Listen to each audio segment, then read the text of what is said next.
time just pretty much unpacking what's going on with that.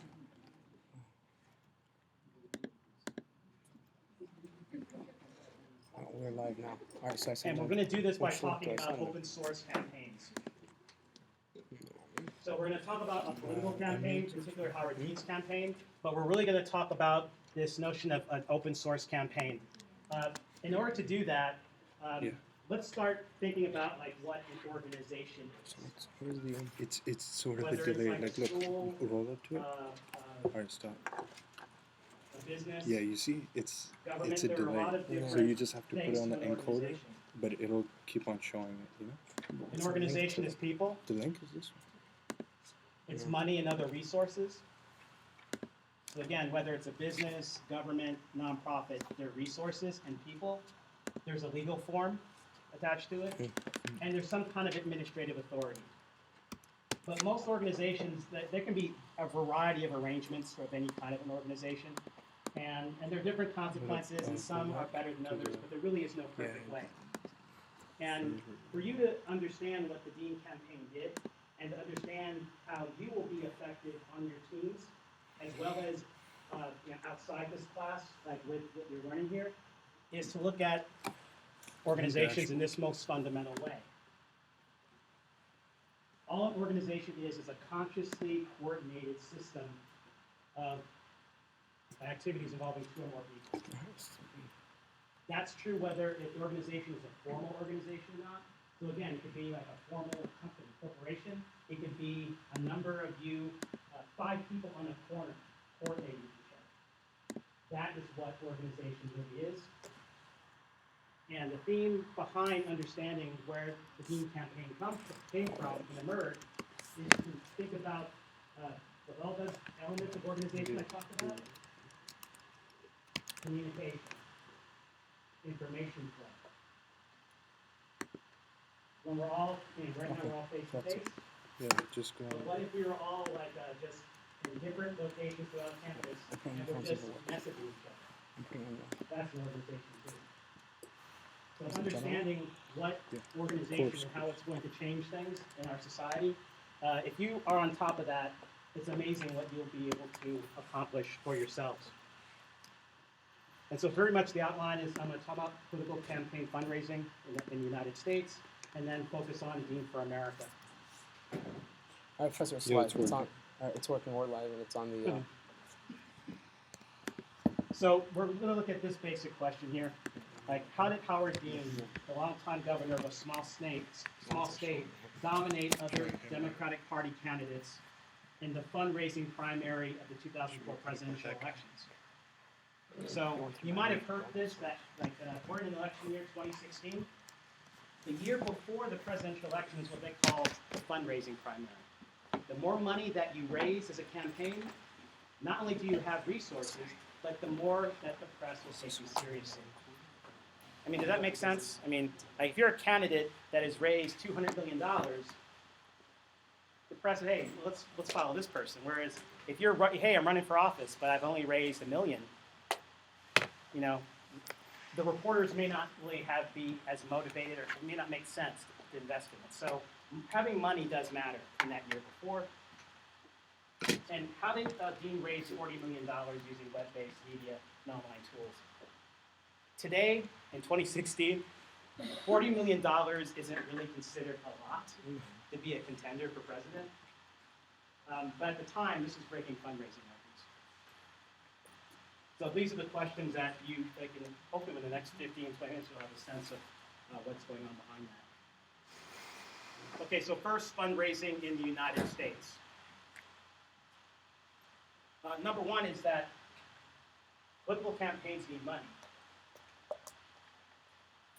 It's bankable support. So like people who are supporting you, they give you money. That's a concrete way of leveraging someone's interest. It helps show that your candidacy is viable. You can get some free media attention because people know that you have money. That's why it's so important after a quarterly fundraising deadline to be able to say, this is how much money we've raised. And that's why it's important that maybe someone like a candidate like Donald Trump, who is running, he's already known. And if you're able to come up with ways to get free publicity, And then finally, early money discourages competition. Does that make sense too? It's like if I'm running, if there's an open seat for a congressional seat, and let's say, Julian announces that you're going to run for office, and you've raised such huge amounts of money. It makes sense that other people will be discouraged. Like, I'm not going to run against him because look at all the money that he has. So money is very important. That's number one. There is research on when people give or don't give to campaigns, and here's what they are. This is for political campaigns, but I think it also applies for other things. Sometimes people don't give money to your cause because you never asked them. Has anyone here ever experienced that? Like you need money, but then when you stop to think about it, no one really got up and never asked anyone.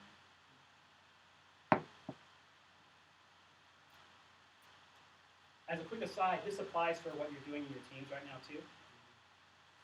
If you're on the Live the Love team, it makes sense to be talking with people either who are homeless or who have direct contact with them, so you have a better idea of what's going on.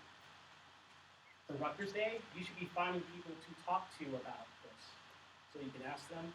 And even for the New Hampshire primary, finding people to talk to understand how to do what we're going to do. So asking is a big deal. Specificity. It's almost like if someone comes up to you, hey, I need some money, versus, can you give me $5? Can you give me 5 or 10? And as we covered last class, specificity is a very big deal in terms of asking for help. You need to be specific. 3, having a channel that's clear to specify. It's like, yeah, I need some money, maybe $20. Can you give it to me? Well, how? Cash? Credit card? And so, I'm sure at this point, everyone here has gotten a solicitation by email. Click here. So now we have the technology now to do all of these things. You can be asked. They can be specific, just $5, just a little amount, something you think you can do. And then there's a click here, and you can do it. So that's kind of where we are with presidential campaigns. And in terms of U.S. presidential campaigns, I find them exciting because they're one of the most incredible organizational challenges you have. I know sometimes in politics, some people like to say, well, a particular candidate that they're clueless or whatever. I think no. Because anyone who runs for the President of the United States has an extreme organizational challenge ahead of them. They need to raise tens of millions of dollars, increasingly more like hundreds of millions, and they have to organize in a variety of states, different regions of the country. There's diversity even within New Jersey, and so you have to think about how to create a structure that's able to reach out to all those different people.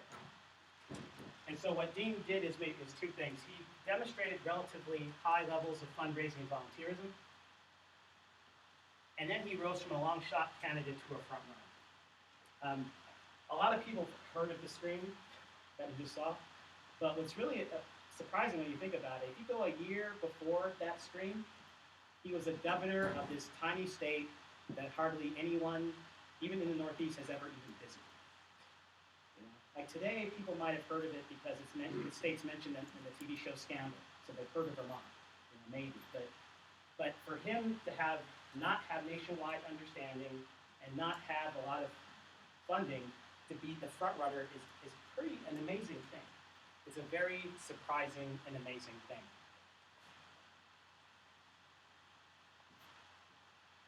Before I go through with this, I want to just sort of see, is there any question that you think that I make sure that I answer within the next 10, 15 minutes about this campaign?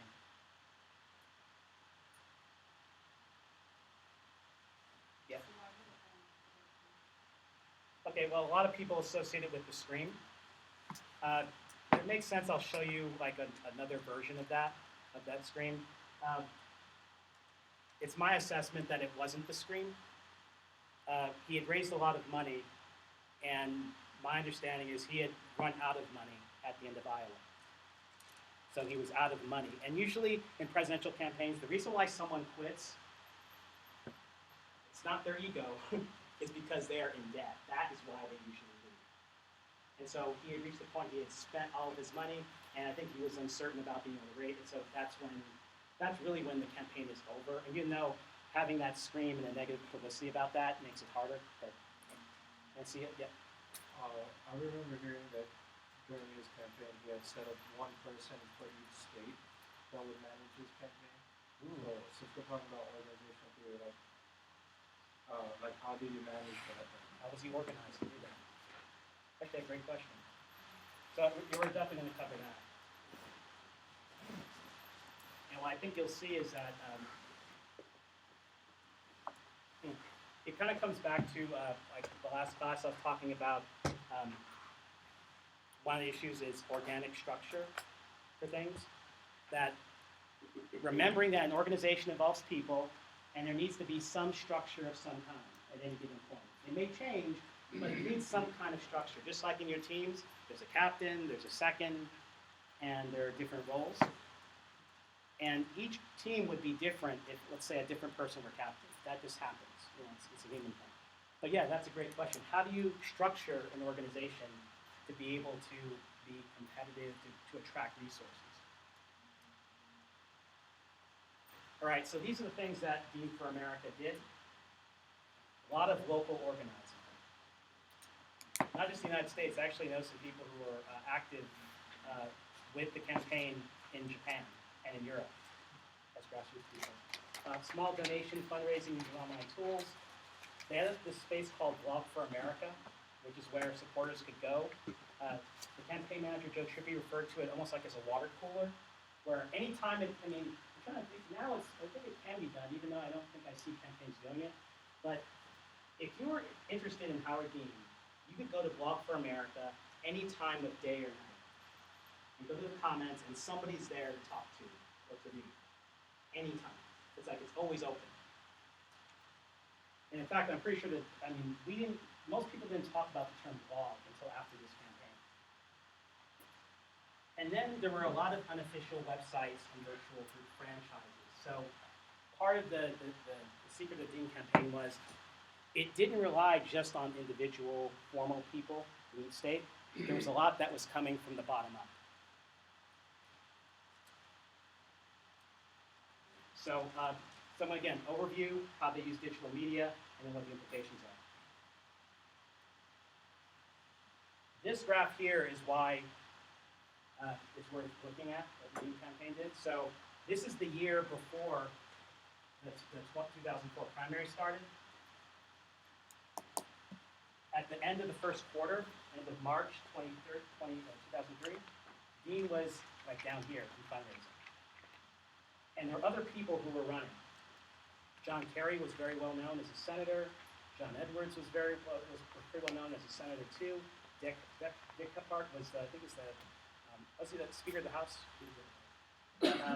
Wesley Clark, military, and Joe Lieberman, who had been the VP nominee. So there are a lot of other people who are much more well known than Dean. But he's down here. By the end of the second quarter, his total fundraising is now in the top third. If you're just looking at the second quarter only, he outraised everyone for that quarter. By the time the third quarter comes in, again, this is cumulative, he has outraised everyone. In fact, I think there was a record that was broken here. The only Democrat who had raised this amount of money for that quarter previously had been a sitting president, Bill Clinton. So that gets a lot of attention. Wow, look at this. So I'll show you what kind of campaign actions did he do that facilitated this, and why did this work? Because again, I'm bringing you this example because I'm kind of expecting you take this example and try it out for yourselves. And was the campaign's innovation simply a set of internet fundraising techniques? Again, and craft an email this way, Send it this time. Or was it innovation a model that facilitates community building through the internet? That's a loaded question. Really, it's community building. Yes, there were tools, but it's community building. Like, I don't even know, there's no way for me to know exactly what's going on in your teams right now, like really detailed, but I'm pretty sure about this. A teamwork that's not communicating is almost setting itself up for failure. If you are not in touch with other members of your team, you are setting yourself up and your team to not do as well as they could do. Was there crowdfunding before was it as popular? This was before it became, that term came about. Did this sort of morph into crowdfunding? I think Or this is probably one, crowdfunding has aspects of it. no, this is one of the original sources of what now we do as crowdfunding. But yeah, this is one of the first examples of it. Again, the term, I don't even think the term crowdfunding was even used yet. One way to think about what they did is the official campaign versus the unofficial campaign. This is a message from Joe Trippi, the campaign manager the first quarter. This is the challenge, again, of every presidential campaign. They need organizations in every state, every city and town. And at the time, there was a new startup called Meetup, which made it very easy for people to meet people with similar interests by zip code. So they jumped on and started using that. They actively said, this is our way of meeting. So if you're interested in Dean, go to Meetup, find similar people, and start talking to each other. And so that's what they did on an official basis. And where it turned out for them in the end is, within 2013, they started having a whole series of self-organized groups. These are not groups that the campaign asked to create. These are people who got together themselves and said, hey, we're affiliated, this is who we are. South Carolina Volunteers for Dean, Dean UK, United Kingdom, Japan for Dean, People Power Graphics, where it's like a couple in Ohio, who they spent most of their time coming up with, like, well, now we call them memes, but coming up with graphics and things to share with supporters. Dean Defense Forces, a group of people who followed the news, and every time they saw something that was negative or misleading about Howard Dean in their view, they would organize themselves to respond to it. I'd love to get the founder, I know Kimmy, I'd love to have her extend in class. She created something called Punks for Dean. So she found a way, her own, the people she knew, she engaged them in politics. Punks for Dean, there were Students for Dean, Hack for Dean, they did lots of programming. So in a way, it was bottom up. People on the bottom started creating, organizing as they wanted to, and in service of the campaign.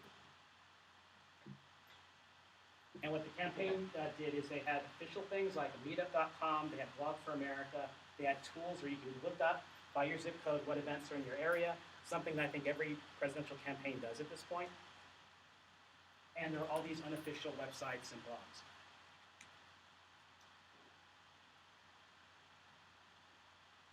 Okay, so how did they use digital media? This is, have you ever seen the United Way or something like a fundraising bat, how much money you raise? What they did is they took that idea and they made a digital version of it, and they had a bat. So every time someone would give money, the letter would go up. And so what they did is they looked at things differently. Usually people only announce their fundraising results at the end of the quarter, for filing. What the campaign did in its second quarter, when it kind of could see that it was probably going to fundraise everyone else, they put a goal, they put that out there on their website. They said, this is how much we raised. Can you help us raise a little bit more? Everyone else could see that, wait, if I get a little bit more, I can help increase that number. And so they by sharing their goal, they are able to increase the receipts that they had. And I think that's when the Dean campaign got really serious with people, because all of a sudden, not only their supporters, but their competitors and news organizations could see how much money they were raising. Yep. So it's kind of like how now you have the Kickstarter. Yes. You go onto the website and Mhm. raise money for them. So So it's almost like there are a lot of people doing Kickstarter issues, and some people are more successful than others. But a lot of being successful is some of the issues that we covered in day 2, which is giving people goals that they think they can do. So they would use a lot of frequent posting of that whenever they had a campaign, and it would be really the most amazing thing to see when they're doing a fundraiser. Again, you go to Blog for America any time of day or night, and you would go on, and you see people say things like, "Oh well, yeah, my husband and I are going to go out, but we want to give to Dean, so we're not spending our $40, and we're just going to give to the campaign." And so they use technology as a way of creating community. To bring transparency. All of you are public and nonprofit administration majors, so you've heard about transparency and all that for accountability, and that is important. But what this is really pointing out is it's not about just accountability; it's about development. It's almost like it depends on how it works for each team or each subject, but to the extent that you and your teams are able to articulate a goal of what you want and your progress towards getting there, if you can be explicit about that and you share that with enough people, you're going to get help. Someone is going to see what you're doing and want to help you.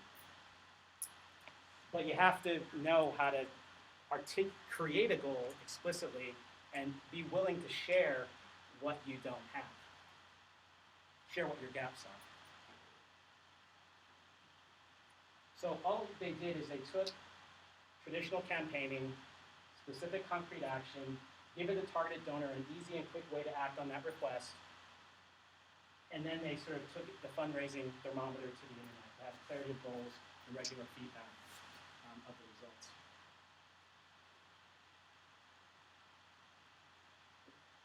I think I'll just say with the blog that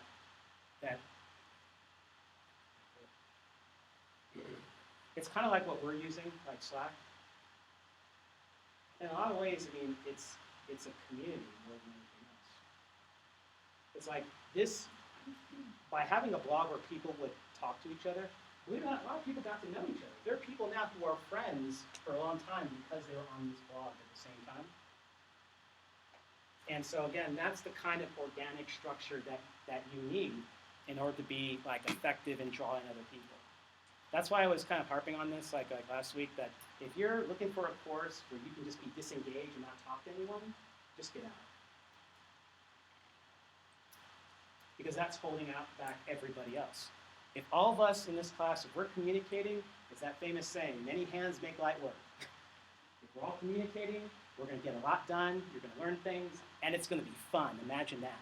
A course where you actually learn a lot, and it's actually stuff that you can use, and it's fun. But that's really what's going on with these tools. You're really trying to think about community. For sake of time, I think I'm going to accelerate a bit, but basically what allowed Dean to do this is that in 2002, late 2002, when Dean announced, the web was around and more people were using it. There were some people who were Dean enthusiasts. They tried to contact the campaign. There was no one really, because there was no money for anything yet. So they created their own websites. There's a website called Dean Nation. They just got together and just, hey, Dean Nation. We're just going to get together and talk about Dean. And there's another group called MyDD, My Direct Democracy. A lot of those people on that website really like Dean. So there was a lot of community.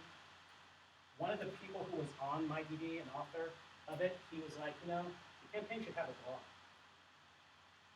And I guess he had relatives in New Hampshire, so he travels up to the campaign headquarters and says, hey, you guys should start a blog. And the campaign manager knew a little bit about stuff. I'm like, hey, why don't you do that? So they created a blog.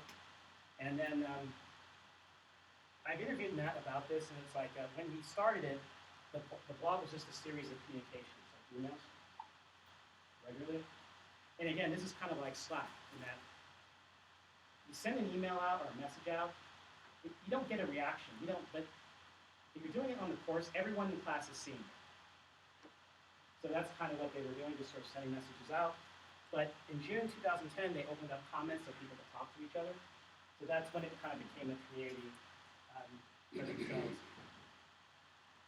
for the sake of time, I think I might skip over this, except to say that using online communication and giving feedback of their joint goals help the community get like grow and grow and grow,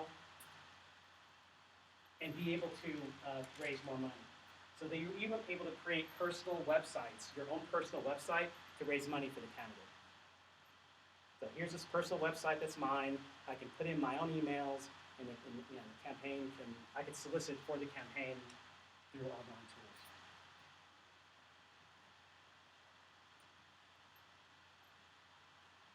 Okay, outcomes. So basically, because we live in a world where we're all connected, like online, whether it's like through social media, messaging, your capacity to organize something quickly is actually a lot better than it was 10, 15 years ago. And not only in terms of telling people about what you're doing, but maybe sharing a video about it. This is what we're about. Or an image. Yeah. Are there other innovations from previous campaigns, whether it's federal or local, that have been adopted by the industry? Well, what surprises me is how much this and other things aren't adopted more frequently.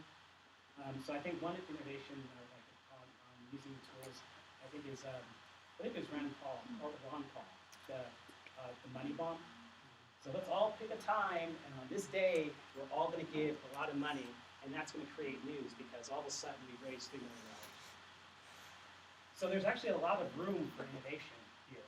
But the reason why I think it doesn't happen is most political campaigns are very top-down. That when you work for them, they usually tell you just to do as you're told. As opposed to the Dean campaign, I think their issue is because they had so little money in the very beginning, they almost had no choice but just to encourage people to do what they wanted because they didn't have the capacity to do it. And so in that sense, the kind of autonomy that you saw in the Dean campaign was a whole other level than, let's say, Obama's. Like, I know people, hey, Obama was grassroots. This was at a whole new level of grassroots. We're talking people just getting together, not even talking to the campaign, and doing things to figure out ways to help the campaign without even being asked. So yeah, numerous franchises throughout the U.S. and abroad, and basically it's like armies of one. I've had a chance to interview Howard Dean about this, and I've actually talked to him another time since then, and he'll be the first to tell you that they did not expect this at all. He just wanted to run in 2002 to promote universal health care. That's the only reason he did it. He asked Hillary Clinton, "Are you going to run?" She said, "No, okay." So he was just trying to create interest for that, and all of a sudden this took off. And so what I guess I'm trying to say here is that, and you're going to be practicing this in this course, there is an ability today to raise money and volunteers faster than any of you think is possible. So some of you are sitting in your teams like, oh, we only have 2 weeks to go. How can we do this? You can do it. Some of you I have talked to about what we did, what I did with the class in Rutgers Day 2 years ago. We did not even begin to assign people in class weren't even assigned to teams for Rutgers Day until 10 days before Rutgers Day. So no one was even in a team 10 days before Rutgers Day. And yet within like that 10 days, the class came up with ideas, set up and implement them, and we had one of the most innovative exhibits at Rutgers Day. So you do have time to do this, but again, the communication with each other and using some of the issues that are being talked about right here. So what does this mean overall? The implications here are about public participation in causes is what this is really about. That we're in a world that's it's an open society, everyone can communicate, you can just reach out to people. Some societies, like I think China's got websites and things, we can communicate with anyone. You could make a public call to action and give people the opportunity to participate with you. In a way, you are creating a community, and you're able to translate interests that people have into action that's collective. So, I mean, there are a lot of applications for this, from insurgencies, militia, that goes on. There are a lot of like national security issues that have to be addressed because groups are not formally organized. They're just connected and coordinating orders and activities in politics, social disasters. If there's some kind of disaster of any kind, the difference is because of smartphones and other things, like we don't want a disaster of any kind to happen, but you know, if it does happen, and any of you is out there, you will be able, you should know, and you're going to learn this course, how do you organize the people around you to do something? So I think that these are the implications of what we're covering in the class. But I think it was helpful to give you an example about what it matters. What kind of, like any reactions or questions about this?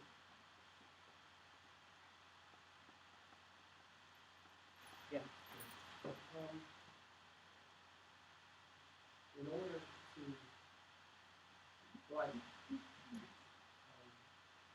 hear a lot of what you're saying. I'm familiar with Emily's list. Early money is like youth. And so I understand that the quicker you get something started, the more likely it is to perpetuate. Yeah. Maybe one of the challenges is, this might be new. This might be new. So, how do you get started? Yeah, and that's the point where when you're dealing with something that's ambitious and uncertain, the way you start is you just start. And then you start to learn as you go. I'm going to end with this. We'll see. I mean, basically, a lot of Dean's supporters may have been political novices, but in other parts of their life they were skilled. And it turns out that one of the people in that crowd was a professional documentarian. And so he was kind of shocked at what he saw, which is the first one that we saw was like just looking at Dean straight away. That was like a central camera feed. And it turns out that Dean had what's called the directional microphone, which means that you talk, but you don't hear the background noise. So it kind of makes him look crazy because he's screaming. And so it turns out that this person in the crowd actually had a different vantage point that he tried to share with the campaign. It turns out that the campaign didn't really do anything with it.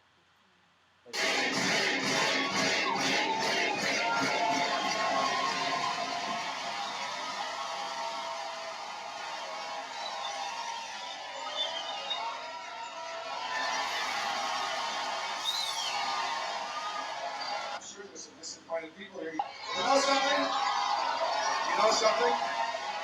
If you had told us 1 year ago that we were going to come in third in Iowa, we wouldn't have given anything for that. And you know something? You know something? Not only are we going to New Hampshire, Tom Larkin, we're going to South Carolina, and Oklahoma, and Arizona, and North Dakota, and New Mexico. We're going to California, and Texas, and New York. We're going to South Dakota, and Oregon, and Washington, and Michigan. And then we're going to Washington, D.C. and take back the White House. So again, it's very subtle, but the difference is it's like without the context surrounding it, you have no idea why he's screaming. In fact, and I know some people were there, they said it was so loud, I mean, they didn't hear a scream, and probably Dean himself didn't hear it, because it was just so loud. And so, again, organization, it's information, it's communication, but it's not just like instructions, it's context. It's like, why are we here? The context in which you're getting information is very important, which is why, for some reason, I actually don't like political headlines. I can't stand political headlines. Even if it's a candidate that I don't like it because in order to get you to click on it, they exaggerate it, or they find some ways to make something so sensational that you'll react to it.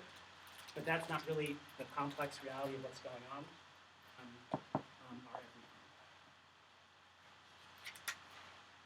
Okay, so let's take like a couple minutes just to stop and just regroup, and then let's hear. We're going to go through and hear reports from the different teams, and let's start from Live the Love, then Rutgers Day, then New Hampshire Primary. So we'll start again in 2 minutes.